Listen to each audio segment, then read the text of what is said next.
Hey guys, it's Dave here from Creative Path Films, and in today's video, we're going to be exploring the concept of color contrast and how you can use it to enhance your visuals in film, photography, and design. Color is an incredibly powerful tool that you can use as a filmmaker, but sadly, it too often gets overlooked. Color can have a significant impact on our emotional state, and by using it carefully and with intention, we can use it to support the mood of a scene and manipulate how an audience is feeling. When it comes to color theory, there are so many different avenues that we could explore, and I could very easily create an entire series around this topic. Today, we're going to be talking about one very specific aspect of color theory, and that is the use of color contrast through complementary colors. We'll be exploring this concept and how it applies to both lighting as well as production and costume design. Put simply, color contrast is when you utilize two different colors within a scene that contrast and complement each other visually. This creates a sense of visual cohesion and helps to make your images really pop. Complementary colors is just one of a range of different color schemes or color codes that you can choose from. Some of the others include monochromatic color schemes, analogous color schemes, and triadic color schemes. For the purpose of this video, we're going to be focusing solely on the complementary color scheme. If you'd like to see more videos on some of these other color schemes, as well as more content related to color theory in general, then let me know down in the comments below.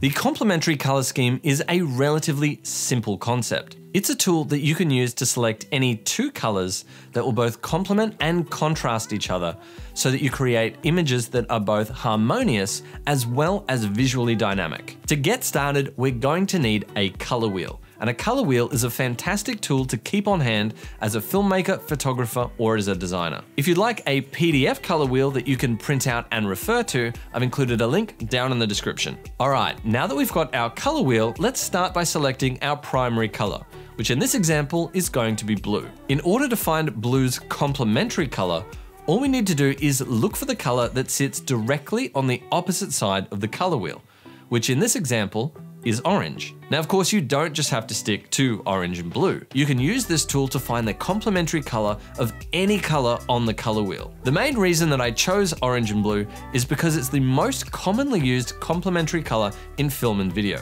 In fact, it's become so common that this combination borders on overdone, particularly in the action genre. But these two colors are chosen for a reason, as they are possibly the two most prevalent naturally occurring complementary colors that you can find. You'll find orange in the color of our skin, in sand, in sunrises and sunsets, in fire, and also in household lighting fixtures such as tungsten halogen and incandescent lamps. And blues you'll find in the color of the sky as well as bodies of water. Blue and orange tones are also two of the most common color temperatures that we've come to utilize in film and photographic lighting. First, we have 5600 Kelvin, which is a common bluer tone, and this is the color temperature of midday sun. We also have 3200 Kelvin, which is our warmer tone, and that matches tungsten halogen light globes. We can even go further beyond these values along the Kelvin scale to achieve even more saturated blue and orange tones. If you're unfamiliar with the Kelvin scale, it's the scale that we use to measure the color of light within the visible light spectrum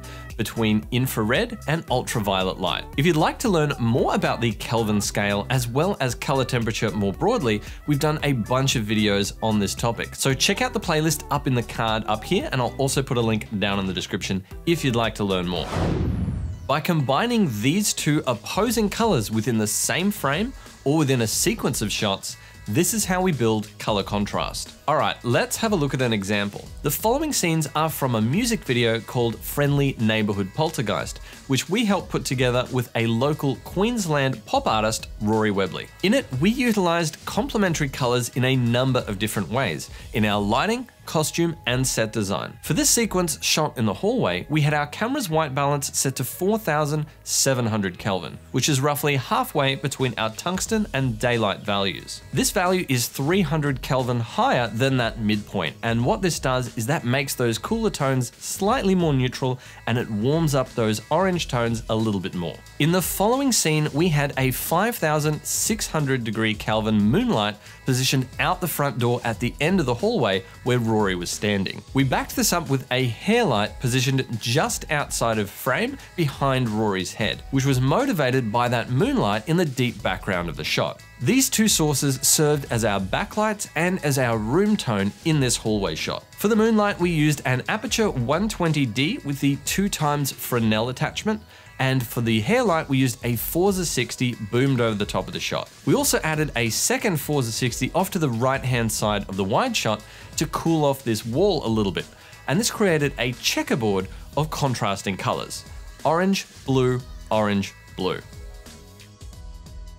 For our warm tungsten key, we used a second aperture 120D. This was positioned up the top of the stairs behind our actress Amy as she made her grand entrance. We applied full CTO gel to this lighting fixture, which converts it to 2700 Kelvin. This is slightly warmer than your tungsten value and matches the look of incandescent household lamps. There were a few wall-mounted incandescent globes dotted around the location, and we utilized these as practicals in the background of certain shots. This helped to motivate this color temperature choice so our key never felt out of place. We kept this complementary color scheme going throughout the entire scene and carried it over to the next scene as well.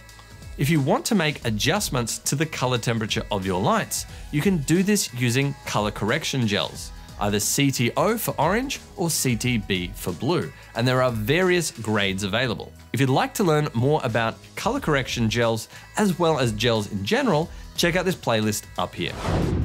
The second way that we utilized complementary colors throughout this video was in our costume and production design. Because Rory's character was an invisible, lovesick ghost, we really wanted him and Amy to feel separate but somehow connected to one another. So in order to suggest this, we dressed our two characters in complementary colors for the majority of the video. We always knew that Rory wanted to wear a pale pink sweatshirt for this video, so when choosing the costume for Amy, we went with a pale green cardigan. Pale green, as you can probably guess, is the opposite to pink on the color wheel, remembering that pink is just a desaturated red. These two colors complemented each other absolutely beautifully. We also incorporated these same two colors into other areas of the video's production design. And if you'd like to check out the full video, you can check out the link down in the description. So that's it. I hope after watching this video, you'll be able to work this concept of complementary colors into your own productions and really help to enhance their aesthetics. If you enjoyed this video and learned something today, you can let me know by leaving this video a thumbs up. And if you'd like to learn more about color schemes and color theory, leave me a note down in the comments. Thanks for watching, guys, and we'll see you in the next video.